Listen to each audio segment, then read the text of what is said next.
তো আপনারা এই যে গরুটাকে দেখতে পারতেছেন, এটা হচ্ছে একটা মেয়ে গরু। আমরা এটা কোরবানি ঈদের আগে কিনেছি যাতে এটা আমরা জবাই করতে পারি। দাঁড়া আমি একটু ঘুরে ঘুরে দেখাই। তো গরুটাকে আমি ভালো করে দেখাচ্ছি। ওকে কেনা হয়েছে আরও 2 দিন আগে। আসার পর একদমই খাওয়া দাওয়া বন্ধ করে দিছিল নতুন বাড়ি দেখে। তো আজকে ওকে বের করছি, দেখলাম গরুটা আমাদের কি করে, মানে পল খাওয়ার থেকে কাঁচা ঘাস বেশি খায়, হয়তো বা চর অঞ্চলের গরু, বাড়ির গরু। তো আমরা এটাকে চিন্তা করতেছি যে একটু এই না এগুলো খায় না। তো আমরা চিন্তা করতেছি ওকে একটু নিয়ে পুকুর পাড়ে বাঁধি। আসতে যাও, পুকুর পাড়ে বাঁধি, ওখানে যত ঘাস আসে দেখি খায় কি না।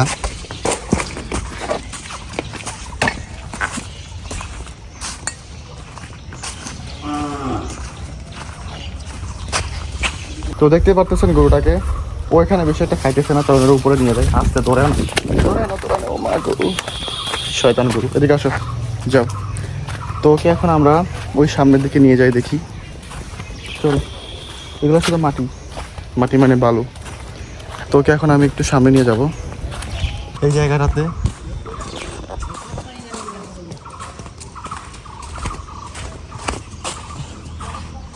তুমি এখানে যাও, এগুলো খাও। হ্যাঁ দিব দিব, এদিকে আসো, খাও। তোকে ঘাস খাওয়াচ্ছি। আরে থাকে না ওখানে, খাক তো, এই যেখানে কত ঘাস দেখেন না। তো গরুটাকে আমরা এখন ঘাস খাওয়াচ্ছি, যেহেতু ছেড়ে দেওয়াই ভালো হবে। হ্যাঁ, কোরবানির ঈদে কেনা হলো গরুটা আমাদের কোরবানির জন্য না, আমাদের কোরবানির গরু কোরবানি দেওয়া হয়ে গেছে। এটাকে কিনেছি আমরা নিজেরা সবাই করব, তার জন্য। আমি এগুলো ওকে খাওয়াইতে বলছিলাম জানেন, আপনি যা ঘাস কিনে নিয়ে আসছেন। তো আমাদের এই গরুটার দাম নিয়েছিল হচ্ছে 35,000 টাকা। যখন ওকে এনেছিলাম তখন ওর পেটটা অনেক উঁচা ছিল, মেবি ওকে অনেক পানি খাওয়াইছিল। এখন ওর পেটটা একেবারে নেমে গেছে, আর দেখে মনে হচ্ছে ও চেঙ্গিস খান। এই কই কই কই কই কই যাও, কই যাও? ওটা নারিকেল গাছ। চলো ওখানে, চলো তোমরা ওখানে বাইন্দা রেখে আসবো। তুমি এখানে খাওয়ার যোগ্য না, কারণ তুমি শুধু দুষ্টামি করতেছো। চল চল চল চল, চলো। তো এখনো জবাই করা হয়নি, কারণ আমার আম্মা জান আসবে, আমার ভাই আসবে, ছোটো ভাই, আমার ছোটো ভাই আসবে। তারপর ওর জন্য, ওর সামনে এটাকে জবাই করা হবে, তার জন্য এটাকে জবাই করিনি এখন আমরা। তো যাও, তোমাকে এখানে আমরা এখন বেঁধে রাখতেছি। যাও যাও, নেন দড়ি ধরেন, ছেড়ে দিচ্ছি। যা দড়ি ধরেন, দড়ি ধরি। এটা আমাদের ঘাসের জমি, বৃষ্টি হয়েছে তার জন্য এই অবস্থা। ওই যে আবার কলার গাছ খেয়ে ফেললো।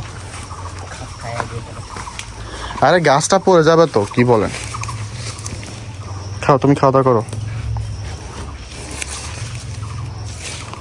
এইটা তো আমাদের জবাই করার জন্য গরু আপনাদেরকে দেখালাম। তাছাড়া আমার কাছে এখন আপাতত আরেকটা ষাঁড় গরু আছে, ওটাকে আমি এনেছিলাম পালার জন্য, যে পেলে বড় করে তারপর বিক্রি করব।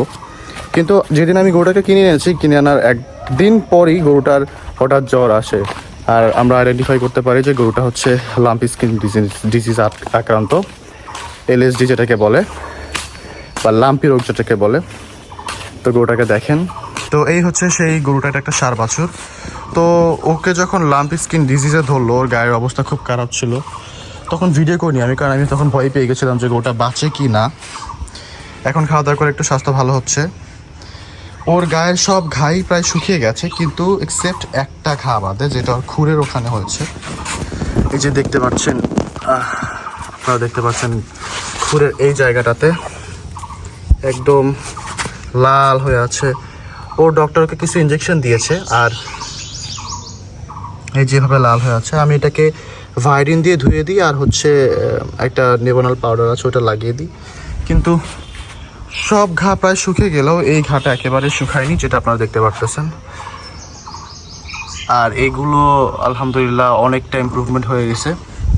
আজকে ওকে বের করলাম অসুস্থ হওয়ার পর, আজকে ঘর থেকে বের করছি যে না, একটু রোদের মধ্যে বসুক, যেহেতু গায়ের ভিতরে অনেক ঘা ছিল। মানে গরুটা যেহেতু এরকম অসুস্থ হয়ে গেছিল, তো আমি চিন্তা করেছিলাম, আমার আম্মাকে বলেছিলাম যে আম্মা গরুটা খুবই অসুস্থ। আম্মু বলেছিল যে ও যদি ওকে বেচার দরকার নেই, তুমি নিয়ত করে দাও যদি আল্লাহ বাঁচায় রাখে যে ওকে আমরা ইনশাল্লাহ তুমি কোরবানি করে দিও আল্লাহর নামে। তো সেই নিয়ত করে আমি ওকে রেখেছি যে আল্লাহ ওকে যত বড় করে করুক, ওকে একটা সুন্দর গঠন আসা পর্যন্ত আমি ওকে টেক কেয়ার করবো। আর ইনশাল্লাহ কোন এক কোরবানিতে ওকে আল্লাহর নামে কোরবানি করে দিব। আজকে হঠাৎ করে প্রচণ্ড রোদ, আপনাদেরকে একটা জিনিস দেখাই। যখন অসুস্থতা থেকে সুস্থ হয়ে গেছে, সুস্থ হওয়ার পর এখন মাশাআল্লাহ আগের থেকে চেহারাটা ভালো হয়েছে, একেবারে হাড্ডি হয়ে গেছিল। তুমি কি বিরক্ত বোধ করছো? জমিদার, এই জমিদার মানে খুবই দুষ্ট। যদি দেখে যে আমি ওর গোবর তুলতে গেছি বা কিছু করতে গেছি, এই কি করে পিছন থেকে আমাকে গুঁতো দেয়, তাই না? দুষ্ট হয়ে গেছে গা, তুমি সুস্থ হয়ে যাবা তাড়াতাড়ি ইনশাআল্লাহ। তো ফাইনালি আজকে ঈদের 3 দিন শেষ হয়ে গেছে, তো আমরা আজকে গরুটাকে কাটার জন্য রেডি করছি। কিছুক্ষণ পরে আমাদের জবাই করার লোকরা আসবে।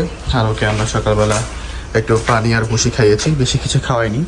মেয়ে গরু অনেক এমনিতেই শিখ না, তো ওকে এখন জবাই করার জন্য নিয়ে যাওয়া হবে।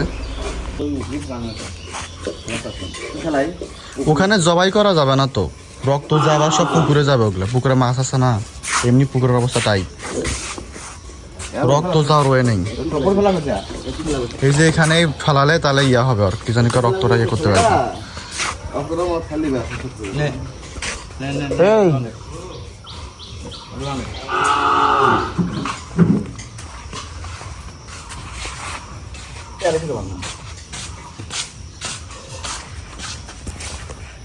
নাও ধরো। এদের সঙ্গে নিয়ে গেছে, সেদিন প্রোগ্রাম করে গেছে, এদের নিয়ে গেছে আমাদের আসলে বাংলায় বাসায় কথা থাকতে হ্যাঁ না বাসা অনেক কি এখান থেকে আগাম মানে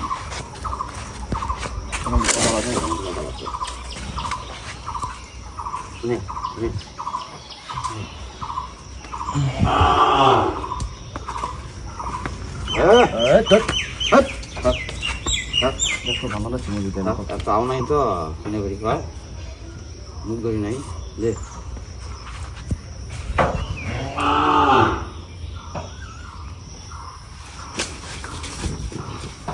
হ্যাঁ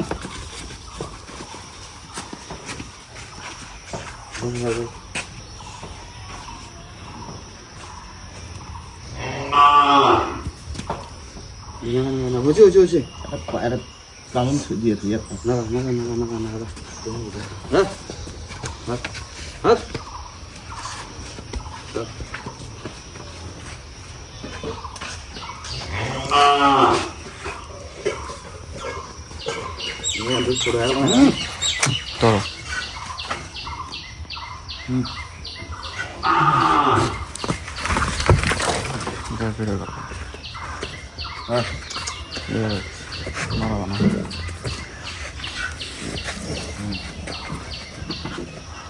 জবাইকে দিব পারেন আপনি জবাই দিতে?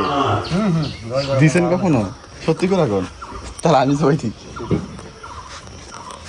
তোর সাহস নেই মনে হয় তাই দেখা যাচ্ছে কিভাবে গলার মধ্যে চাকু দিতে হয়, একটু আন্দাজ হবে আপনার। এভাবে নড়ানো যাবে না, 2 হাতে ধরেন কি লাভ।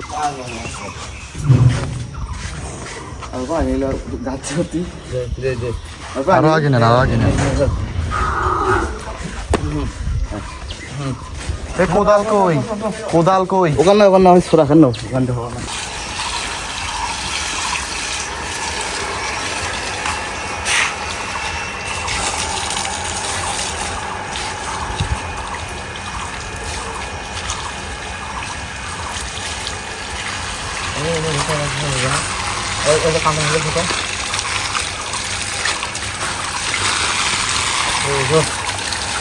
There you go.